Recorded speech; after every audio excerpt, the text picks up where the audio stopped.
CM Yogi Adityanath का बयान।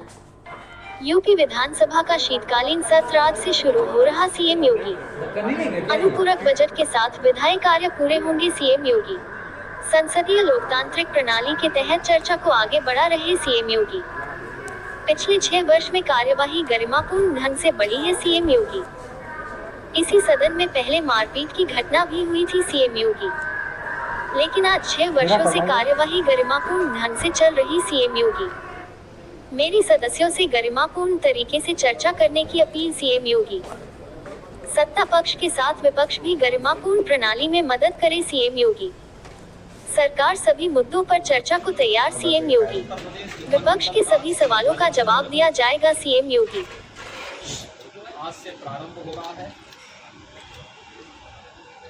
इस अवसर पर विधानमंडल की इस कार्रवाई में भाग लेने के लिए आने वाले सभी माननीय सदस्यों का मैं हृदय से स्वागत करता हूं। ये शीतकालीन सत्र है, इसमें अनुपूरक बजट के साथ ही विधायी कार्य जो लंबित हैं वह भी पूरे होंगे। उत्तर प्रदेश विधानमंडल ने अपनी कार्रवाई को सुचारू रूप से संचालित करने, गरिमापूर्ण तरीके से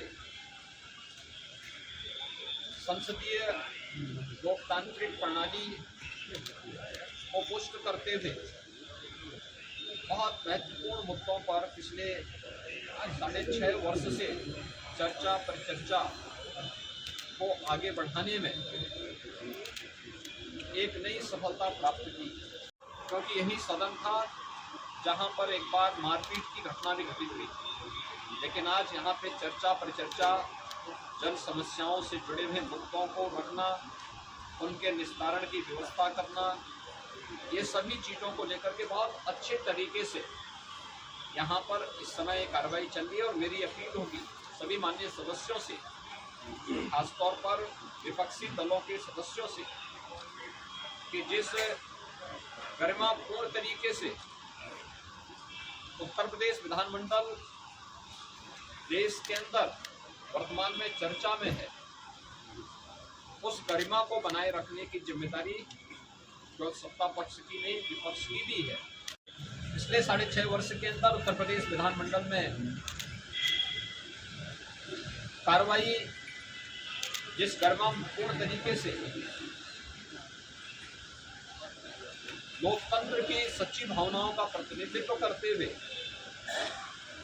संवाद परिसंवाद को पुष्ट करते हुए आगे बढ़ी है, वह लोगों के लिए कौतूहल और आश्चर्य का विषय भी बना हुआ है।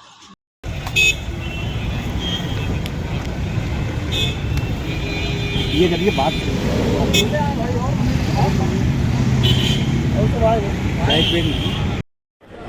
इसलिए विपक्ष को यही मैं कहूँगा कि वो अच्छे और एक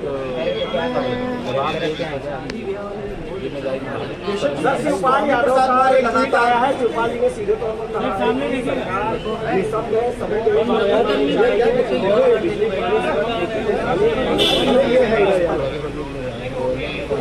देखिए, श्री अखिलेश यादव की अगुवाई वाली समाजवादी पार्टी जो आचरण अपना रही है, उससे स्पष्ट है कि न तो वर्तमान में और न भविष्य में उनकी पार्टी का देश की राजनीति में लगभग भविष्य अंधकारमय है।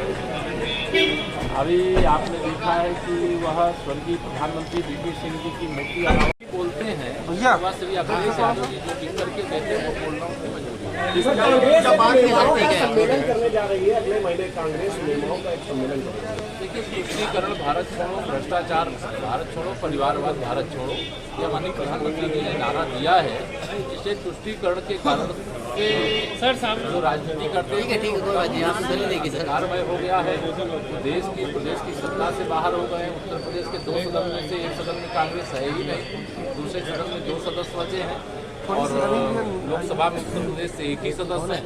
2024 में वह एक बचेंगे कि नहीं बचेंगे। Thank you sir.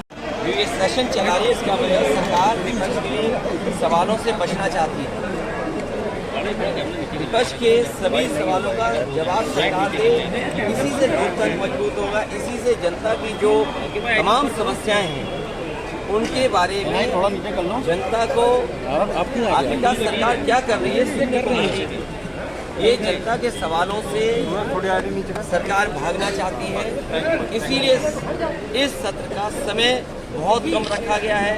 जिस सरकार ने पहले भी खर्च पैसा ना किया हो, जो सुविधाएं देनी चाहिए सरकार को, चिकित्सा शिक्षा चिकित्सा पूरी तरीके से बर्बाद है। जिला अस्पतालों में इलाज नहीं है, बड़े दावे देते थे मेडिकल कॉलेजेस में, वहाँ इलाज नहीं मिल पा रहा है, पढ़ाई बर्बाद हो गई है, प्राइमरी स्कूल में कोई एडमिशन लेने नहीं आ रहा है, इंटर कॉलेजेस की दुर्दशा है, वहाँ कौन सी पढ़ाई कराने जा रही है सरकार। जो ग्रेजुएट बच्चे हैं उनकी कोई सुनवाई नहीं है। जिन बच्चों को आरक्षण के नियमों के तहत नौकरी मिल जानी चाहिए थी, 69,000 वाले बच्चे लगातार आंदोलन कर रहे हैं। आखिरकार सरकार क्या कर रही है? सरकार के हर स्तर पर वो छात्र नौजवान अपनी मांगों को लेकर के मिले। आज भी समस्या का समाधान नहीं है। जानवर वैसे ही सड़कों पे घूम रहे हैं, बिजली उतनी ही महंगी है। अगर जो दावा करते थे इन्वेस्टमेंट कहीं नहीं दिख रहा है। सड़कों पर 1 महीने में गड्ढा मुक्त हो जाएंगी, फिर इतने महीने बाद गड्ढा मुक्त हो जाएंगी। आज तक इतनी बार समय बढ़ाने के बाद भी सड़कें गड्ढा मुक्त नहीं हुई हैं। सड़कों पर वैसे ही गड्ढे हैं। और जो ग्रामीण अंचल में हमारे किसानों को जो लाभ मिल जाना चाहिए, गन्ने की रेट नहीं बढ़ाई इन्होंने, धान नहीं खरीदा, अभी तक कोई इंतजाम नहीं किया, और जानवर से आज भी लोगों की किसानों की जान जा रही है। तो इस सरकार के सामने कोई रास्ता नहीं है। सरकार इसीलिए इतना छोटा सत्र बुलाई है। सर, कल आप तमिलनाडु गए थे, VP साल क्यों नहीं आया उनको? मुझे खुशी इस बात की कि देश के बहुत सारे राजनीतिक दल जाति जनगणना के पक्ष में खुल करके सामने आए, और जाति जनगणना के बिना सामाजिक न्याय संभव नहीं है। सामाजिक न्याय के लिए और सबको बराबर लाने के लिए आरक्षण जरूरी है, और जो बाबा साहब भीमराव अम्बेडकर जी ने संविधान में जो व्यवस्था की है, उस व्यवस्था के तहत ही सब बराबर हो सकते हैं। तमाम विधायक काले वस्त्र में नजर आए, ये इसका क्या संदेश है? ये सरकार का विरोध है, और नई नियमावली का भी विरोध इसलिए होना चाहिए क्योंकि लोकतंत्र को कमजोर करना चाहते हैं। नियम तो इसलिए बने हैं कि जिससे लोकतंत्र मजबूत हो। आखिरकार जनता ने हमें चुन करके भेजा है, हमारी जिम्मेदारी बनती है जनता के सवालों को उठाने का। ये सरकार नहीं चाहती है कि हम जनता के सवालों को उनके सामने खड़ा करें, उन्हें उठाएं या तख्ती पर लिख करके ले जाएं। ये किस लोकतंत्र में है कि आप जनता के सवाल नहीं उठा सकते? ये जनता के सवाल न उठें, विपक्ष मुखर होकर न बोले, इसीलिए नियम और पाबंदियां ला रही हैं। इससे लोकतंत्र कमजोर होगा, लोकतंत्र मजबूत नहीं होगा। जो परंपराएं रही हैं, जो लोकतंत्र में मर्यादाएं हैं, उसके तहत रह करके हम लोग अपने सवाल उठाएंगे। तो जातीय जनगणना सर प्रमुख मुद्दा रहेगा इस सत्र में आपका? लगातार रहेगा, केवल इस सदन में नहीं, दिल्ली का 24 का चुनाव होने जा रहा, तब भी ये मुद्दा रहेगा। ठीक है सर।